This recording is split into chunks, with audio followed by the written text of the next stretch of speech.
Hey guys what's up, I hope you are all doing well.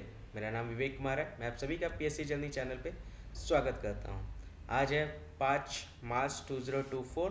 Important news analysis हम लोग इस series में हम लोग कवर करते हैं आईएनए, जो कि हॉट्स टॉपिक जो होते हैं, जो कि काफ़ी चर्चित आपके करंट अफेयर के विषय होते हैं, उसको हम लोग यहाँ पे डिटेल में कवर करते हैं इस लेक्चर के दौरान। ये क्लासेज जो है वो डेली बेसिस के मंडे टू सैटरडे आपकी शाम 8 बजे होती है।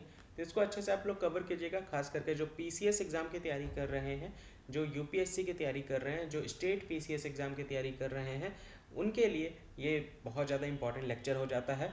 थोड़ा सा अच्छे से इस सारे टॉपिक्स को कवर करते हुए चलिएगा, ताकि एक तरह से आपका जो करंट अफेयर का पोर्शन है उसमें जो टू द पॉइंट जो मैक्सिमम टॉपिक जो हैं, जिससे ज़्यादा चांसेस होते हैं क्वेश्चंस पूछे जाने के अपकमिंग एग्जाम्स में, वो सारे टॉपिक एटलीस्ट आपके कवर हो सके और अच्छे से आप अगर उससे रिलेटेड कोई भी क्वेश्चंस आए तो उसको आप अच्छे से सॉल्व कर सकें।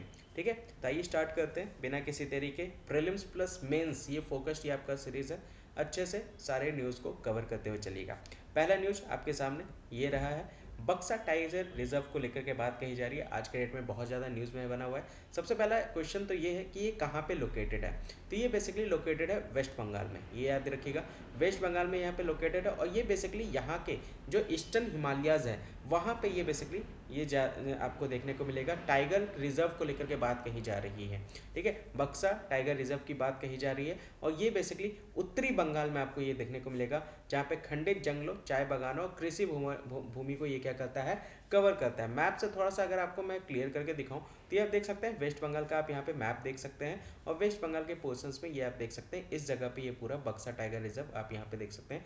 वाइल्ड लाइफ सेंचुरी आपको यहाँ पे देखने को मिलेगा। तो ये पूरा पोर्शन है जहाँ पे ये बेसिकली आपको कनेक्टेड है। ठीक है, तो इसको अच्छे से देख सकते हैं। लोकेशन जो है वो यहाँ पे आप देख सकते हैं, भूटान के सीमा के साथ ये आपका टच करता है। ये वाइल्ड लाइफ सेंचुरी यहीं को लेकर के यहाँ पे बात कही जा रही है।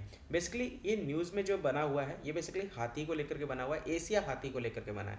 एशिया हाथी की बात करें तो यहाँ पे आप देख सकते हैं, देखिए दो तरह का हाथी आप यहाँ पे देख पाएंगे, एक अफ्रीकन एलिफेंट है, एक एशियन एलिफेंट है।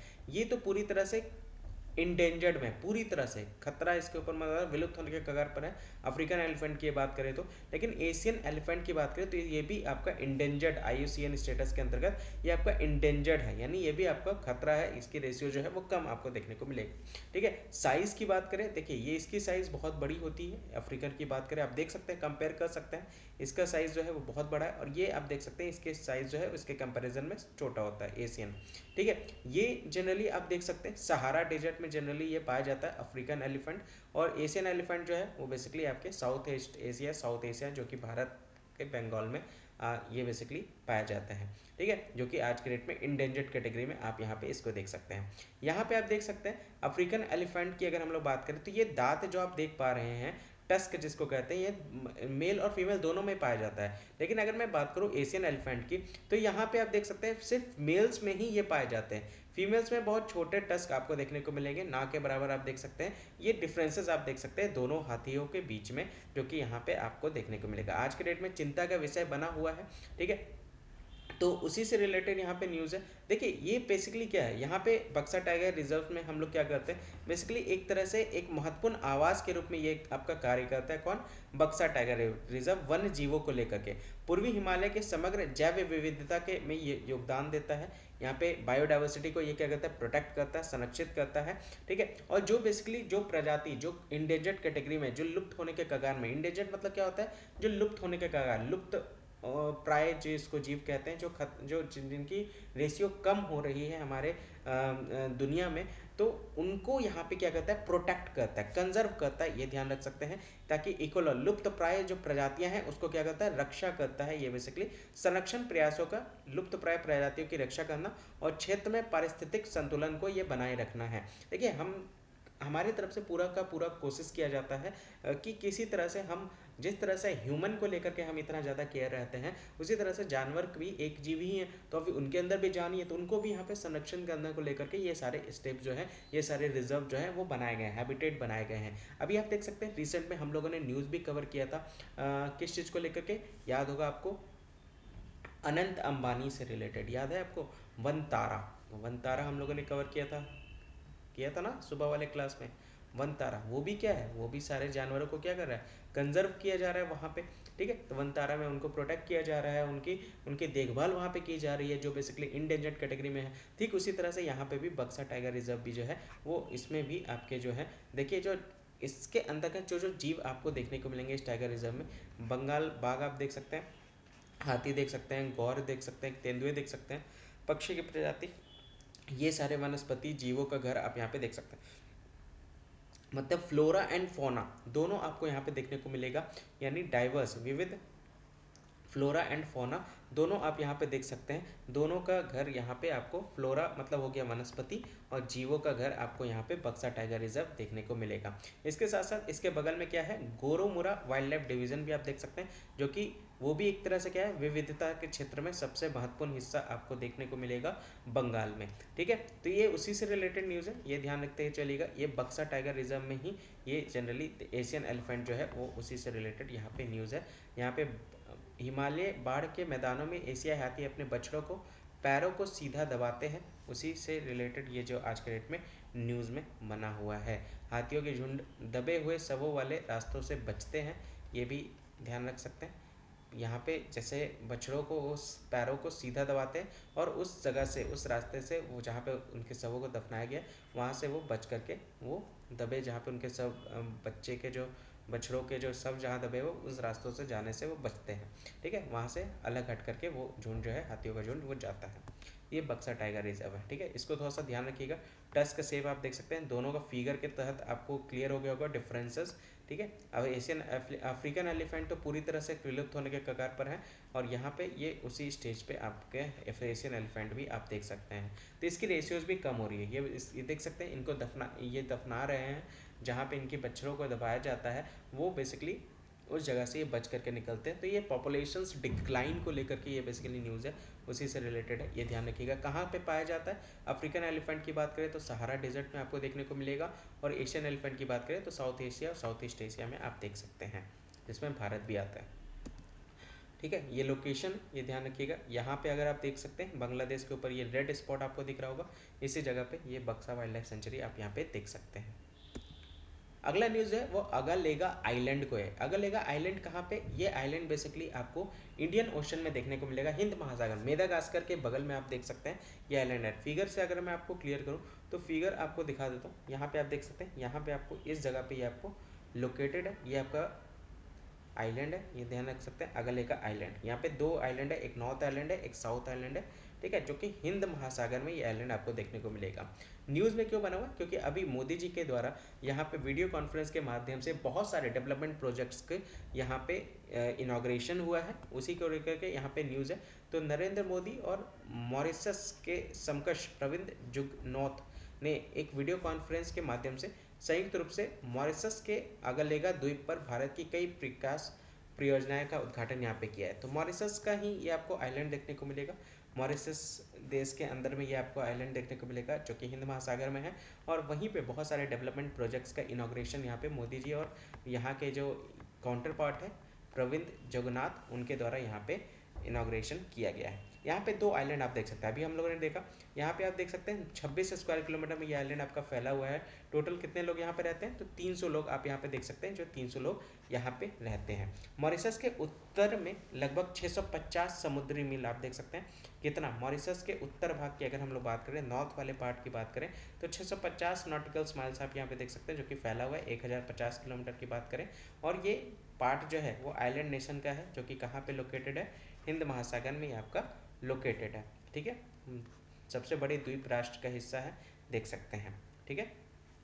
अब अगर हम लोग मॉरिशस की बात करें, मॉरिशस के साथ इंडिया का जो रिलेशन है वो बहुत पहले से बहुत अच्छे तरीके से, बहुत सारे ट्रेड्स यहाँ पे हुआ करते हैं भारत और मॉरिशस में।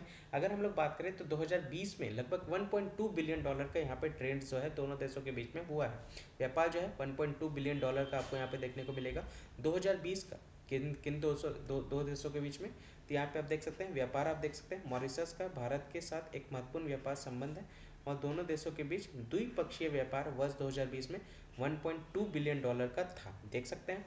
और इसकी आबादी की अगर हम लोग बात करें, मॉरिशस की आबादी, तो 68% आबादी आप देख सकते हैं भारतीय मूल के व्यक्तियों से बनी है, देख सकते हैं, भारत के मूल के व्यक्ति से ये आपकी पॉपुलेशन जो है 68% पॉपुलेशन आप देख सकते हैं मॉरिशस का जो है वो कहाँ से है, वो इंडियन ओरिजिन आपको यहाँ पे देखने को मिलेगा। और ये एक बहुत स्ट्रॉन्ग बॉन्ड जो है वो यहाँ पे इंडिया के साथ बहुत अच्छा इंजॉय करता है मॉरिशस। और यहाँ पे हर तरह के चीज़ें जो हैं वो शेयर की जाती हैं, साझा की जाती है, चाहे यहाँ के इतिहास को लेकर के हो, वंश को लेकर के हो, संस्कृति को लेकर के हो, भाषा के लेकर के हो, ताकि यहाँ के संबंध जो है दोनों देशों के बीच में और भी ज़्यादा मजबूत हो सके। ठीक है, समुद्री सुरक्षा की बात करें तो ये बेसिकली हिंद महासागर के अंतर्गत आता है और एक बहुत ही महत्वपूर्ण रोल जो है वो प्ले करता है भारत के लिए इंडियन ओशन वाले रीजन में। मैरीटाइम सिक्योरिटी की अगर हम लोग बात करें तो यहाँ पे आप देख सकते हैं, यहाँ पे अगलेगा को लेकर के, यहाँ पे डेवलपमेंट को लेकर के यहाँ पे कोलैबोरेशन किया गया है। और एक तरह से आप देख सकते हैं इंडिया का जो डेडिकेशन है security and growth for all the region vision, उसी के ऊपर ये पूरा फोकस्ड है। ठीक है, तो देख सकते हैं ये पूरी तरह से सुरक्षा और विकास दृष्टिकोण के प्रति भारत के समर्पण को ये क्या करता है, उजागर करता है। भारत और मॉरिशस का यहाँ पे संबंध आप देख सकते हैं, उसी से रिलेटेड ये आपका न्यूज़ है। तो आज के डेट में क्यों बना हुआ है, क्योंकि बहुत सारे मल्टीपल प्रोजेक्ट्स का इनाग्रेशन यहाँ पे मोदी जी के द्वारा और उनके काउंटर पार्ट जो है मॉरिशस के, उनके द्वारा यहाँ पे किया गया है, जो बेसिकली प्रविंद जुगनौथ है, ये याद रख सकते हैं। ठीक है, याद रखिएगा लगभग 650 समुद्री मील यहाँ पे फैला हुआ है, ये ध्यान रख सकते हैं मॉरिशस का नॉर्थ वाला हिस्सा। वहीं पे ये बेसिकली अगलेगा आइलैंड आपको देखने को मिलेगा। 300 लोगों की आबादी आप यहाँ पे देख सकते हैं। ठीक है, तो उसी से रिलेटेड न्यूज़ था। आई होप ये आपको क्लियर हो गया होगा, ये वाला न्यूज़ अगलेगा द्वीप को लेकर के।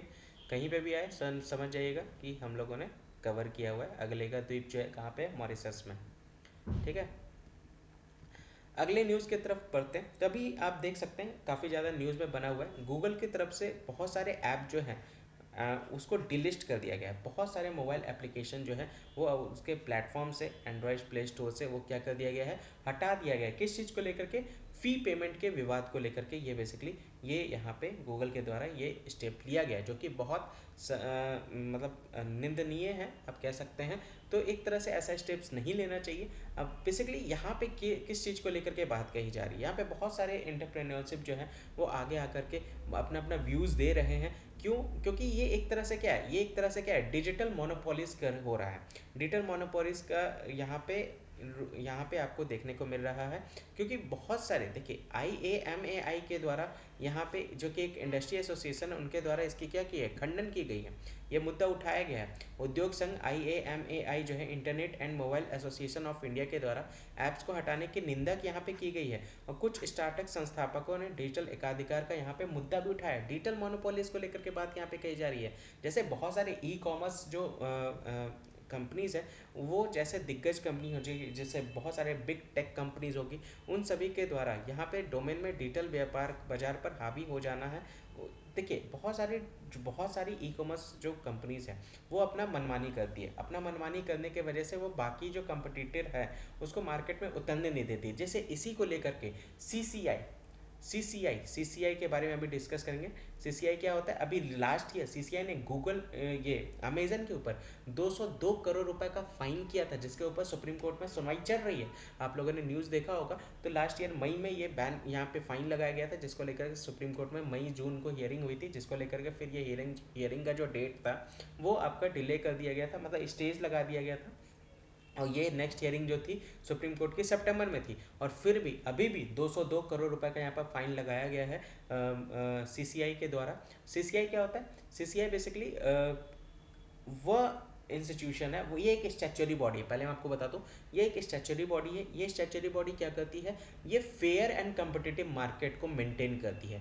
कहीं पे भी अगर लगता है किसी भी कंपनी के द्वारा कोई मोनोपोली क्रिएट की जा रही है, तो उसके ऊपर ये क्या करता है, फाइन क्रिएट कर देता है। जैसे future company versus Amazon company के बीच में यहाँ पे बेसिकली भिड़ंत हुई थी, जिसको लेकर के यहाँ पे सीसीआई के द्वारा अमेजन के ऊपर 202 करोड़ रुपए का फाइन लास्ट ईयर लगाया गया था। उसी को लेकर के बेसिकली हम लोग यहाँ पे ये न्यूज़ जो है वो उसी को सेम वैसे ही कॉन्सेप्ट जो है वो यहाँ पे आप देख सकते हैं, जिसको लेकर के यहाँ पे ये आपका चल रहा है। CCI की अगर हम लोग बात करें, कंपटीशन कमीशन ऑफ इंडिया की बात कही जा रही है, और ये इसका गठन कब किया गया था? 2002 में किया गया था। ये इंडियन मार्केट को क्या करता है? प्रोटेक्ट करता है एंटी कंपटेटिव प्रैक्टिसेस को लेकर के, यानी किसी भी तरह का प्रतिस्पर्धा विरोधी प्रथाओं के खिलाफ भारतीय बाजारों की ये क्या करता है?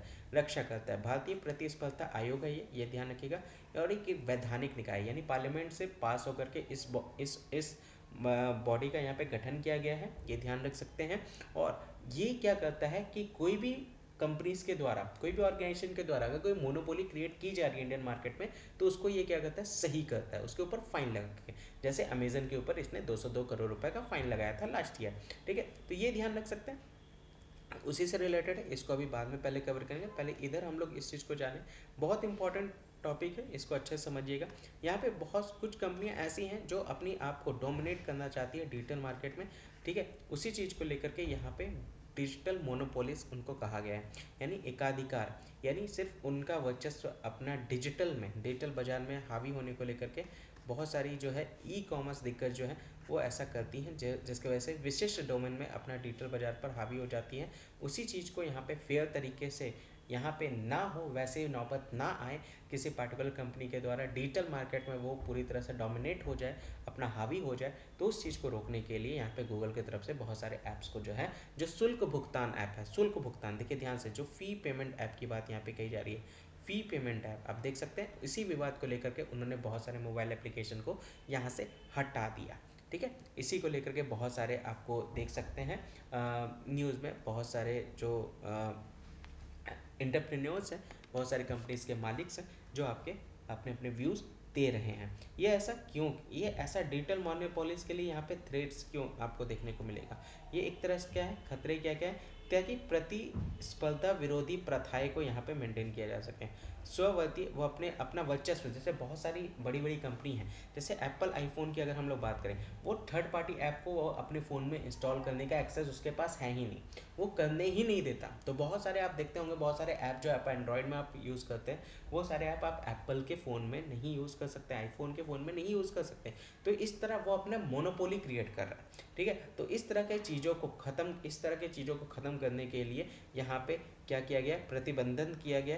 यहाँ पे ये थर्ड पार्टी एप्लीकेशन को जो रिस्ट्रिक्ट किया जाता है, सेल्फ प्रेफरेंसिंग करने को लेकर के, ये सारे प्रैक्टिस को ख़त्म करने के लिए एक तरह से थ्रेट्स आपको देखने को मिलेगा डिजिटल मोनोपोली जो कर रहा है उसके लिए, खास करके जो बेसिकली जितने भी मोनोपोलीज हैं, डिजिटल मोनोपोलीज यानी जो अपना वर्चस्व डिजिटल मार्केट में रखना चाहते हैं, वो लिमिटेड कंज्यूमर के पास कोई ऑप्शन बचता ही नहीं है। अगर कोई आईफोन यूज़ कर रहा है तो आपको आईफोन के ही ऐप्स आपको यूज़ करने पड़ेंगे, उनके पास कोई और ऑप्शंस रहेगा ही नहीं, तो कंज्यूमर के पास चॉइसेस ही नहीं रहते हैं। जिस चीज़ को लेकर के एक खतरा आपको देखने को मिलेगा डिजिटल मोनोपोलिस को लेकर के, ऐप स्टोर्स को यहाँ पे मेंटेड देखिए, बहुत सारे पेमेंट सिस्टम की अगर हम लोग बात करें, तो अगर आप बहुत सारे ऐप यूज़ करते होंगे तो उसमें उनका खुद का पेमेंट सिस्टम है, पेमेंट सिस्टम आपको खुद का उनका यूज़ देखने को मिलेगा। आज के डेट में बहुत सारे सोशल ऐप भी आप यूज़ कर रहे होंगे, सोशल मीडिया ऐप आज के डेट में, जिन्होंने अपना खुद का पेमेंट सिस्टम निकाल दिया है। तो ये सारे पेमेंट सिस्टम अपना खुद का निकालने का मतलब ये हो गया कि वो अपना मार्केट में डोमिनेंसी रखना चाहते हैं,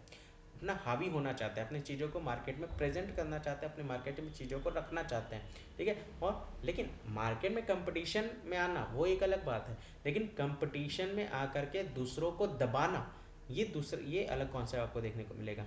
तो ये चीज़ें हैं, ये भी आपको खतरा देखने को मिलेगा। डेटा प्राइवेसी एंड सिक्योरिटी को लेकर के भी यहाँ पे बात कही जा रही है। तो कहीं पे भी ये सारी चीज़ें जो हैं, एक तरह से यूज़र का जो डेटा है वो कहीं ना कहीं मिसयूज ना हो जाए, तो उनकी प्राइवेसी ब्रीच ना हो जाए, खतरा ना हो जाए, तो ये सारी चीज़ों को यहाँ पे ध्यान में रखा जाता है, और उसी चीज़ को लेकर के ये एक तरह से खतरा है डिजिटल मोनोपोलिस के लिए। ठीक है, डेटा की एकाग्रता का दुरुपयोग किया जा सकता है, इसी चीज़ को लेकर के डेटा गोपनीयता और सुरक्षा को लेकर के ये खतरा आप देख सकते हैं डिजिटल एकाधिकार का, जो बड़ी बड़ी एडटेक कंपनी हैं उनके जो बेसिकली कंपनीज़ है, बड़ी बड़ी ई कॉमर्स कंपनीज़ हैं, या बहुत सारे अपने डिजिटल मोनोपोलीज हैं जो अपना एकाधिकार वर्चस्व बनाए रखना चाहती हैं मार्केट में, उनके लिए एक तरह से दुरुपयोग आप देख सकते हैं, उनके लिए एक तरह से ये आपका खतरा देख सकते हैं, ये ध्यान रख सकते हैं। ठीक है, अब यहाँ पे रिकमेंडेशन सिफारिश यहाँ पे कहाँ से की गई है, तो वित्त रिपोर्ट पर स्थायी समिति यहाँ पे 2022 में इसका गठन हुआ था। ठीक है, सिफारिशें की अगर हम लोग बात करें तो ये एक डिजिटल इंटरमीडिएट है। यहाँ पे लीडिंग प्लेयर्स को यहाँ पे डिजिटल मार्केट में और उनको लेकर के जो एंटी प्रोविज़न निकाले गए हैं ताकि किसी भी तरह से ये कंपटीशन जो है वो फेयर हो मार्केट में, या वो अपना वर्चस्व ना कर सके, निष्पक्ष तरीके से वो अपनी चीज़ों को मार्केट में रख सके। जो कंज्यूमर का जो चॉइस होगा उसके अकॉर्डिंग वो अपने चीज़ों को करेगा। तो प्रतिस्पर्धा सुनिश्चित करने के लिए उन्हें विशिष्ट पूर्व प्रावधानों को अधीन करना पड़ेगा। डिजिटल बाजारों में अग्रणी खिलाड़ियों को यहाँ पे SIDI के रूप में वर्गीकृत करें। और यहाँ पे वर्गीकृत करने की बात यहाँ पे कही जा रही है, यानी अपनी पहचान बनाने की बात कही जा रही है, ये डिजिटल इंटरमीडिएट्स के तहत। ठीक है, यहाँ पे लीगल तरीके से हर काम होना चाहिए, यानी जो भी चीज़ें हो वो कंपटीशन एक्ट के तहत होनी चाहिए डिजिटल मार्केट में। और ये एक तरह से CCI को क्या करता है और मजबूत करता है, ताकि वो किसी भी तरह का वो CCI के अंदर में हर एक चीज़ें होती हैं डिजिटल मार्केट में जो भी चीज़ें हो रही हैं। और अगर उनको किसी भी तरह का कोई भी कंपनी के ऊपर डाउट होता है कि ये मार्केट में हावी हो रहा है, दूसरे की कंपनी को दबा रहा है, दूसरे कंपनी को खरीद रहा है, एक अपनी कंपनी को मोनोपोली के रूप में यूज़ कर रहा है, अपने एकाधिकार वर्चस्व दे रहा है, तो उसको लेकर के यहाँ पे लीगल यहाँ पे एक्शन यहाँ पे इनके द्वारा लिया जाता है। जैसा कि लास्ट ईयर इसने अमेजन के ऊपर 202 करोड़ रुपए का फाइन लगा करके किया। ठीक है, इसके साथ साथ कौन कौन से इश्यूज़ को यहाँ पे एड्रेस करने की बात कही जा रही है। यहाँ पे जैसे आप देख सकते हैं CCI के द्वारा यहाँ पे इंडियन मार्केट को प्रोटेक्ट किया जाता है। देखिए, कंपटीशन रहना बहुत ज़्यादा ज़रूरी है मार्केट में।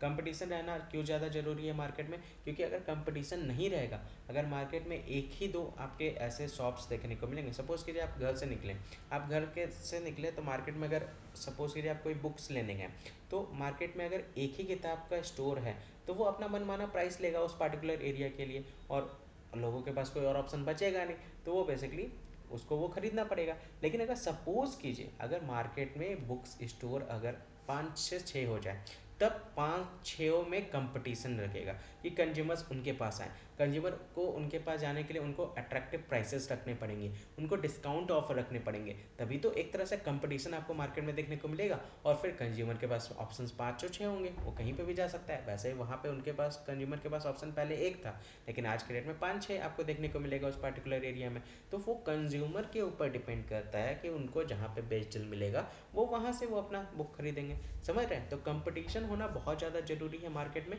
और यही इंडियन मार्केट को प्रोटेक्ट कौन करता है, CCI करता है, ये ध्यान रखिएगा। ये स्टैट्यूटरी बॉडी है कंपटीशन एक्ट 2002 के तहत। ये क्या करता है, E-कॉमर्स रूल 2020 को ये क्या करता है, रेगुलेट करता है। E-कॉमर्स प्लेटफॉर्म को एक तरह से कंज्यूमर के राइट को ये क्या करता है, प्रोटेक्ट करता है। इसके साथ साथ डिजिटल डेटा को भी ये क्या करता है, प्रोटेक्ट करता है। डेटा प्राइवेसी और सिक्योरिटी को ये क्या करता है, ये इंश्योर करता है, सुनिश्चित करता है, ये ध्यान रख सकते हैं। उसी को लेकर के यहाँ पे ये बेसिकली न्यूज़ है। तो आई होप ये आपको क्लियर हो गया होगा। केंद्रीय IT और दूरसंचार मंत्री के द्वारा ऐप को डिलीट करने की अनुमति नहीं दी जा सकती है, ये यहाँ पे बताया जा रहा है union minister IT and telecom के द्वारा। ये यहाँ पे उसी को लेकर के यहाँ पे न्यूज़ है, बहुत इंपॉर्टेंट है। IT सेक्टर को लेकर के थोड़ा सा इसको ध्यान से समझिएगा और अच्छे से सारे पॉइंट्स पे फोकस कीजिएगा। अगला न्यूज़ जो है वो GI टैग को लेकर के। अभी सरकार के द्वारा 10 प्रोडक्ट को यहाँ पे GI टैग दिया गया। GI टैग क्या होता है, जोग्राफिकल इंडिकेशन टैग जो बेसिकली कहा जाता है उस प्रोडक्ट का ओरिजिन। ये बेसिकली ये GI टैग देने का मतलब ये हो गया कि वो पर्टिकुलर प्रोडक्ट का ओरिजिन जो उस पर्टिकुलर लोकेशन पर है, और ये बेसिकली 10 साल के लिए होता है। 10 साल तक का उसका उस पर्टिकुलर प्रोडक्ट का ओरिजिन जो है वो वही लोकेशन रहेगा, फिर उसके बाद इसको रिन्यू कराया जाता है।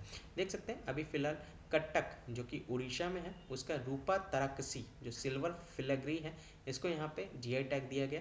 ये ज्वेलरी में इसको आप इनकॉर्पोरेट कर सकते हैं। 3500 BC को में जनरली ये मेसोपोटामिया वाले रीजन में इसको प्रैक्टिस किया जाता था। आज के डेट में तेलकारी वर्क कहते हैं इसको, तेलकारी वर्क। ये कटक कहाँ पहुँचा, कहाँ से पहुँचा, तो पर्सिया से पहुँचा है, इंडोनेशिया के माध्यम से।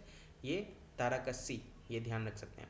वेस्ट बंगाल की बात करें तो बैंगलोर मुस्लिन ये बेसिकली जो कपास होता है उसमें बेसिकली उसका ये बना होता है, और कपड़े वगैरह बनाने में इसका यूज़ किया जाता है। मुस्लिम इतिहास में भी आप लोगों ने पढ़ा होगा बहुत बहुत बार। यहाँ पे आप लोगों को 18th और 19th सेंचुरी में इसका उपयोग किया जाता था कपड़ों का बनाने के लिए। आंध्र प्रदेश की बात करें तो नारासपुर क्रोचेट लेस प्रोडक्ट, ये यहाँ पे नारासपुर मिशनरी से इसको लाया गया है, तो ये देख सकते हैं, इसको भी यहाँ पे GI टैग दिया गया। मध्य प्रदेश की बात करें तो रतलाम का रियावम लहसुन यानी गार्लिक को यहाँ पे GI टैग दिया गया।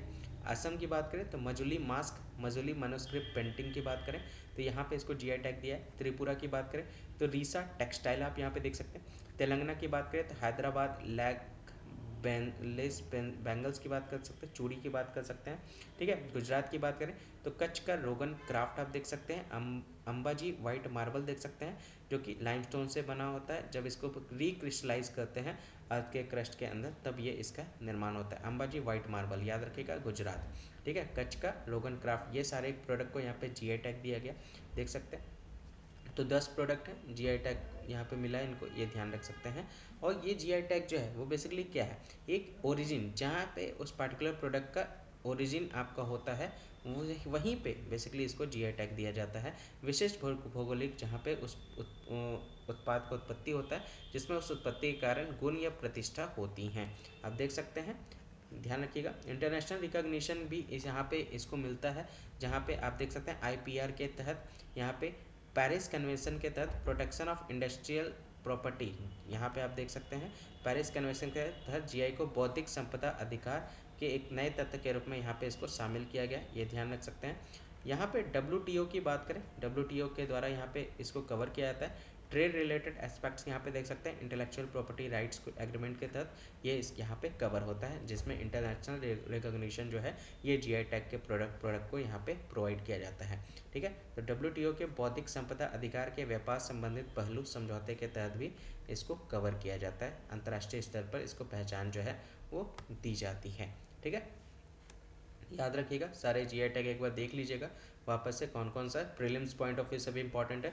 अदर एग्जाम्स को अगर आप फोकस कर रहे हैं प्रीलिम्स के अलावा तो उसके लिए ये वाला टेबल बहुत ज़्यादा इंपॉर्टेंट हो जाता है, अच्छे से इसको कवर कर लीजिएगा।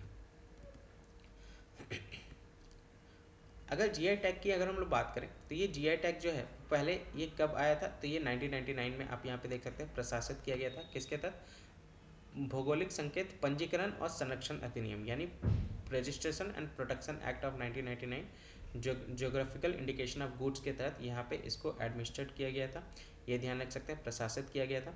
इसका मतलब क्या हो गया कि यहाँ पे किसी भी चीज़ को देखिए, यहाँ पे बेसिकली क्या होता है, किसी भी कृषि, प्राकृतिक या निर्मित वस्तुओं की पहचान करने के लिए इसका उपयोग किया जाता है। ये 10 वर्ष के लिए होता है और इसको फिर क्या किया जाता है, फिर रिन्यू कराया जाता है। इसकी जो जब जीआई टैग देते हैं किसी भी प्रोडक्ट को, जीआई टैग अलॉट करते हैं तो वो 10 वर्ष के लिए होता है। वो 10 वर्ष के लिए वो प्रोडक्ट उस पार्टिकुलर ओरिजिन का फिक्स हो जाता है, पार्टिकुलर प्लेस का जहाँ पे उसकी उत्पत्ति हुई है, और उसके बाद 10 साल के बाद फिर इसको क्या किया जाता है, रिन्यू कराया जाता है उस पार्टिकुलर प्लेस में ये आपका बना रहे उसका ओरिजिन, उसको लेकर के। किसके द्वारा इसको पंजीकृत कराया जाता है, रजिस्ट्रेशन किसके द्वारा होता है, तो रजिस्ट्रार ऑफ ज्योग्राफिकल इंडिकेशंस आप यहाँ पे देख सकते हैं, भौगोलिक संकेत रजिस्ट्रार के द्वारा इसका रजिस्ट्रेशन होता है। नोडल मंत्रालय की अगर हम लोग बात करें कौन रहते हैं, तो यहाँ पे industry and internal trade, ministry of commerce and industry आप यहाँ पे देख सकते हैं, उसके मंत्रालय के अंतर्गत ये सारी चीज़ें होती हैं। उद्योग और आंतरिक व्यापार संवर्धन विभाग, वाणिज्य और उद्योग मंत्रालय के अंतर्गत ये नोडल मंत्रालय, ये ध्यान रखिएगा, जिसके अंदर ये जीआई टैग की घोषणा की जाती है। अब इसका महत्व क्या है, यहाँ पे लीगल प्रोडक्शन राइट यहाँ पे दे दिया जाता है उस प्रोडक्ट्स को लेकर के, उसकी क्वालिटी को लेकर के, ये ध्यान रख सकते हैं। यहाँ पे विशिष्टता का आश्वासन यहाँ पे ये देता है, निर्यात को बढ़ावा देता है, ये ध्यान रख सकते हैं। कानूनी सुरक्षा यहाँ पे प्रदान किया जाता है, उसको लेकर के यहाँ पे बात कही जा रही है, ठीक है। तो ये थोड़ा सा बेसिक चीज़ें हैं जीआई टैग को लेकर के, ध्यान रखिएगा। 1999 में इसको प्रशासित किया गया था भौगोलिक संकेत अधिनियम के तहत, ये ध्यान रख सकते हैं, ठीक है।